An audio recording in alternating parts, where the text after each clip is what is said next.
నమస్తే, నేను Chandana. Welcome to great Andhra. ఇప్పటివరకు నా టాప్ స్టోరీస్ చూద్దాం. గ్రామీణ ప్రాంతాల్లో ఓట్ల జాతర, వైసీపీలో జోష్. క్రాస్ ఓటింగ్, బీజేపీకి తమ్ముళ్ల ఝలక్. సీఎం సొంత జిల్లాలో అంచనా ఇది. బద్దకించిన విశాఖ. ఏపీ ప్రజా తీర్పు రిజర్వ్. ఆంధ్రప్రదేశ్ ఓటర్లలో ఉత్సాహం ఉరకలేస్తోంది. 5 ఏళ్లకోసారి వచ్చే ఓట్ల పండుగలో పాల్గొనేందుకు సుదూర ప్రాంతాల్లో ఉన్న వారు సైతం సొంతూళ్లకు వెళ్లారు. ఈ నేపథ్యంలో గ్రామీణ ప్రాంతాల్లో ఓటర్లు బారులు తీరడం విశేషం. సహజంగానే పట్టణ ప్రాంతాలతో పోలిస్తే గ్రామీణ ప్రాంతాల్లోనే ఓటర్లు తమ హక్కును వినియోగించుకోవడానికి ఎక్కువ ఆసక్తి చూపుతుంటారు. ఒకవేళ ఓటు వేయకపోతే చనిపోయిన వారితో సమానంగా గ్రామీణులు భావిస్తుంటారు. అందుకే ఎట్టి పరిస్థితుల్లోనూ ఓటు వేసి తీరాల్సిందే అని పట్టుదలతో ఉంటారు. ఓటు వేసేందుకు ఎంత రిస్క్ చేయడానికైనా గ్రామీణులు వెనకాడరు. ఓటర్లను పోలింగ్ బూత్లకు తరలించేందుకు ప్రత్యేకంగా ఏర్పాటు చేస్తుంటారు. మరోసారి గ్రామీణులు ఓట్లు వేయడంతో తమ నిబద్ధతను చాటుకుంటున్నారు. ఈ నేపథ్యంలో వైసీపీ ఫుల్ ఖుషీగా ఉంది. గ్రామీణ ప్రాంతాల్లో వైసీపీ బలంగా ఉందని ప్రతి ఒక్కరూ చెప్పే మాట. ఇందుకు జగన్ ప్రభుత్వం అమలు చేసిన సంక్షేమ పథకాలే కారణమని చెప్పొచ్చు. గ్రామీణ ప్రజానీకం ఆకాంక్షలకు అనుగుణంగా జగన్ 5 ఏళ్ల పాలన సాగిందని వైసీపీ నేతలు అంటున్నారు. అందుకే జగన్ను మరోసారి సీఎం చేసుకోవడానికే గ్రామీణ ఓటర్లు పోలింగ్ బూత్ల వద్దకు వెల్లువెత్తారనే చర్చకు తెరలేచింది. ఏపీ అసెంబ్లీ సార్వత్రిక ఎన్నికల్లో తెలుగుదేశం కూటమిలో ఓట్ల బదిలీ కలగానే కనిపిస్తోంది. తన అవసరం మేరకు పొత్తులు పెట్టుకున్న తెలుగుదేశం పార్టీ బూత్ లెవెల్లో మిత్రపక్షాలకు ఝలక్ ఇచ్చినట్టుగా కనిపిస్తోంది.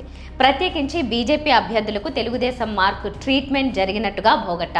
మరి చంద్రబాబు సన్నిహితులైన బీజేపీ అభ్యర్థుల సంగతేమో కానీ బీజేపీ అభ్యర్థులకు సైకిల్ ఓట్లు పడలేదనే ప్రచారమే జరుగుతుంది.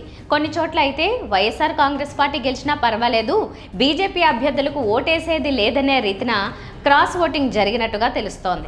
తెలుగుదేశం పార్టీకి ఎంపీ అభ్యర్థి ఓటేసి ఎమ్మెల్యే అభ్యర్థికి వైఎస్ఆర్ కాంగ్రెస్ పార్టీకి వేసిన తెలుగు తమ్ముళ్ళు ఉన్నారంటే పరిస్థితిని అర్థం చేసుకోవచ్చు. బీజేపీ అభ్యర్థులు తెరపైకి వచ్చిన చోట అక్కడ అప్పటి వరకు పనిచేసిన తెలుగుదేశం వారికి మండింది. ఒక్కసారి ఇప్పుడు బీజేపీకి అవకాశం వచ్చిందంటే ఆ తర్వాత తమ పరిస్థితి గందరగోళమే అని వారికి క్లారిటీ ఉంది. ఇప్పుడు బీజేపీ అభ్యర్థిని గెలుపు కోసం పనిచేస్తే పార్టీ సమీకరణాలు, సామాజిక వర్గ సమీకరణాలు అన్నీ మారిపోతాయనే క్లారిటీ వారికి ఉంది. ఇప్పుడు తమ పాత అభ్యర్థి గెలిచినా పర్వాలేదు, కొత్త దోస్తు గెలవకూడదు అనేది వ్యూహాలను టీడీపీ వాళ్ళు అమలు పెట్టారు. తమకు విశ్వాసం ఉన్న క్యాడర్కు అయితే వైఎస్ఆర్సీపీకి లేకపోతే నోటాకు వేసుకోవాలనే సందేశాలను వారు బలంగా పంపించారు. పోలింగ్ సందర్భంగా ఆ సీన్ కనిపించింది. బీజేపీ జనసేన అభ్యర్థులు ఉన్న చోట తెలివైన టీడీపీ క్యాడర్ క్రాస్ ఓటింగ్ చేసిందని తెలుస్తోంది. మిత్రపక్షాల అభ్యర్థులకు టీడీపీ సంప్రదాయ ఓటు బ్యాంకు ఓటేయలేదని, మరి వైఎస్ఆర్ కాంగ్రెస్ పార్టీ అంటే పీకల దాకా ఉన్న వాళ్ళు మాత్రమే బీజేపీ జనసేనలకు ఓటేశారని, తెలుగుదేశం ఇన్ఛార్జి మనుషులుగా పేరు పొందిన వారు ఇన్ఛార్జీలను నమ్ముకున్న వారు మాత్రం తమ పాత ప్రత్యర్థుల వైపే మొగ్గు చూపారని, కొన్ని చోట్లయితే కమ్మవాళ్లు బీజేపీ జనసేనలకు ప్రత్యామ్నాయంగా నోటాకు కూడా వేశారని వినికిడి. ఆంధ్రప్రదేశ్ ఎన్నికల ఫలితాలపై విస్తృతమైన చర్చ జరుగుతోంది. అధికారం ఎవరిదో స్పష్టంగా ఎవరూ చెప్పలేకపోతున్నారు. ముఖ్యంగా మహిళలు, వృద్ధులు, యువత ఎక్కువగా ఓటింగ్లో పాల్గొనడంతో అంచనా వేయలేకపోతున్నారు. అయితే ఆయా పార్టీల నేతలు అధికారం తమదంటే తమదే అని గట్టిగా చెబుతున్నారు. ఈ నేపథ్యంలో ముఖ్యమంత్రి వైఎస్ జగన్మోహన్ రెడ్డి అడ్డా వైఎస్ఆర్ జిల్లాలో ఏ పార్టీకి ఎన్ని సీట్లు అనే విషయమే పెద్ద ఎత్తున చర్చ జరుగుతోంది. ఉమ్మడి కడప జిల్లాలో మొత్తం 10 అసెంబ్లీ, 2 లోక్సభ స్థానాలు ఉన్నాయి. ఎన్నికల తీరు, పోలింగ్ నమోదు, ఓటర్ల మనోభావాలు పరిగణలోకి తీసుకున్న నేపథ్యంలో ఆయా స్థానాలపై నిపుణుల మెజార్టీ అభిప్రాయం ఏంటో తెలుసుకుందాం. జమ్మలమడుగులో అత్యధికంగా 86.3% నమోదు కావడం గమనార్హం. మిగిలిన నియోజకవర్గాలు ఎలా ఉందో తెలుసుకుందాం. ప్రొద్దుటూరు 79.11%, కమలాపురం 75.16%, మైదుకూరు 84.06%, బద్వేలు 78.55%, పులివెందుల 81.06%, కడప 62.83%, రాజంపేట 75.46%, రైల్వే కోడూరు 74.13%, రాయచోటి 76.08% చొప్పున పోలింగ్ శాతం నమోదైంది. వీటిలో ప్రొద్దుటూరుపై టీడీపీ ఆశ పెట్టుకోవచ్చు. అయినప్పటికీ స్వల్ప మెజారిటీతో అయినా వైసీపీ బయటపడుతుందని చెప్పేవాళ్ళు లేకపోలేదు. మిగిలిన అన్ని చోట్ల వైసీపీ విజయఢంకా మోగిస్తుందని మెజార్టీ అభిప్రాయం. ప్రొద్దుటూరు, మైదుకూరు, కడప నియోజకవర్గాల్లో కూడా గెలుస్తామని కొంతకాలంగా టీడీపీ ప్రచారం చేసుకుంటోంది. కానీ ఆ పరిస్థితి లేదని ఎన్నికల సరళి చెబుతోంది.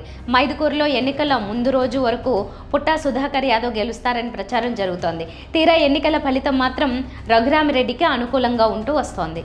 ఇప్పుడు కూడా అదే పునరావృతం అవుతుందనే టాక్ వినిపిస్తోంది. కడపలో వైసీపీని ఓడించేందుకు టీడీపీ భారీ ప్లాన్ వేసింది. కానీ వర్కౌట్ కాలేదని ఓటర్ల మనోగతం చెప్తోంది. కావున మరోసారి కడపపై టీడీపీకి నిరాశ ఎదురు కానుందని అంటున్నారు.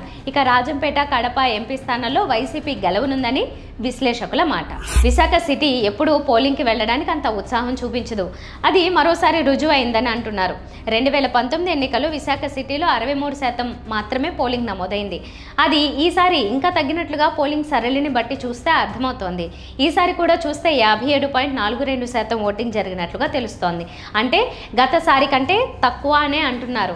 అయితే పోలింగ్ ముగిసిన తర్వాత కూడా ఇంకా క్యూ లైన్లు ఉన్నాయి కాబట్టి విశాఖ జిల్లాలో ఓటింగ్ శాతం పెరిగే ఛాన్స్ ఉందని అంటున్నారు. కానీ సిటీలో మాత్రం తక్కువ శాతమే నమోదవుతోంది. 3 ఏళ్ల క్రితం జరిగిన లోకల్ బాడీ ఎన్నికల్లోనూ ఇదే తీరు కనిపించింది. ఇప్పుడు గట్టిగా 50% కూడా పోలింగ్ సాగలేదు. సిటీ పరిధిలోకి వచ్చే అసెంబ్లీ సీట్లను తీసుకుంటే ఉన్నంతలో విశాఖ తూర్పు నియోజకవర్గమే ఎక్కువగా పోలైంది. అక్కడ 60.53% పోలింగ్ ఉంటే విశాఖ ఉత్తరంలో 54%, విశాఖ దక్షిణంలో 53%, విశాఖ పశ్చిమంలో 56% మాత్రమే పోలింగ్ జరిగింది. దాంతో విశాఖ సిటీ మరోసారి పోలింగ్ శాతం పెంచుకోవడంలో వెనుకబడిందనే అంటున్నారు. అయితే రూరల్ జిల్లాలో మాత్రం పోలింగ్ కొంత బాగా అయింది. చాలా చోట్ల 70% కూడా దాటాయి. మరి సిటీలోని ఓటర్లే ఎక్కువగా బూత్లకు రావడం లేదు అన్న విమర్శ అయితే ఉంది.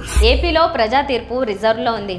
సాయంత్రం 6 గంటలకు ఎన్నికలు ముగిశాయి. గతంలో కంటే ఈ దఫా ఓటర్లు ఎక్కువగా పోలింగ్ బూత్లకు క్యూ కట్టారు. జగన్ పాలనపై ఈవీఎంలలో తమ తీర్పు ప్రకటించారు. జూన్ 4న ఈవీఎంలలో నిక్షిప్తమైన ప్రజా తీర్పు వెల్లడి కానుంది. ఈవీఎంలలో దాగిన తీర్పుపై రాజకీయ పార్టీల నాయకులు, కార్యకర్తలు తమ అభిమానాన్ని బట్టి అంచనా వేస్తున్నారు.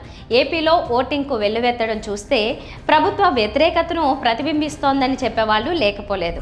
ముఖ్యంగా అర్బన్ ప్రాంతాల్లో ఓటింగ్ శాతం గతంలో కంటే పెరిగిందని, ఇది ముమ్మాటికి కూటమికి అనుకూల వాతావరణాన్ని తెలియజేస్తోందని కొందరు అభిప్రాయపడుతున్నారు. భారీగా ఓటింగ్ నమోదు కావడం వైసీపీకి అనుకూలమని మరికొందరు చెప్తున్నారు. పట్టణాల్లో మొదటి నుంచి వైసీపీకి వ్యతిరేకత ఉందని, గత ఎన్నికల్లో కూడా ఆ పార్టీ పెద్దగా గెలిచిన దాఖలాలు లేవంటున్నారు. 2019తో పోలిస్తే ఈ దఫా వైసీపీకి సీట్లు తగ్గొచ్చు తప్ప అధికారం పక్కా అని గట్టిగా వాదించే వాళ్ళ సంఖ్య ఎక్కువే. మరి ముఖ్యంగా మహిళలు, వృద్ధులు భారీగా ఓట్లు వేయడానికి రావడం వైసీపీకి అనుకూలమని అంటున్నారు. దీనికి తోడు గ్రామీణ ప్రాంతాల్లో ఓట్లు వేయడానికి వెల్లువెత్తడానికి ప్రధాన కారణం సంక్షేమ పథకాల లబ్ధిదారుల అభిమానమే దాగి ఉందనే అభిప్రాయం వ్యక్తమవుతోంది. మొత్తానికి జూన్ 4వ తేదీ వరకు తమ అభిమానానికి అనుగుణంగా అధికారం తమదంటే తమదని చెబుతుంటే వినాల్సిన పరిస్థితి. ఇది ఇవాల్టి టాప్ స్టోరీస్. మరిన్ని అప్డేట్స్తో మళ్ళీ కలుద్దాం. నమస్తే.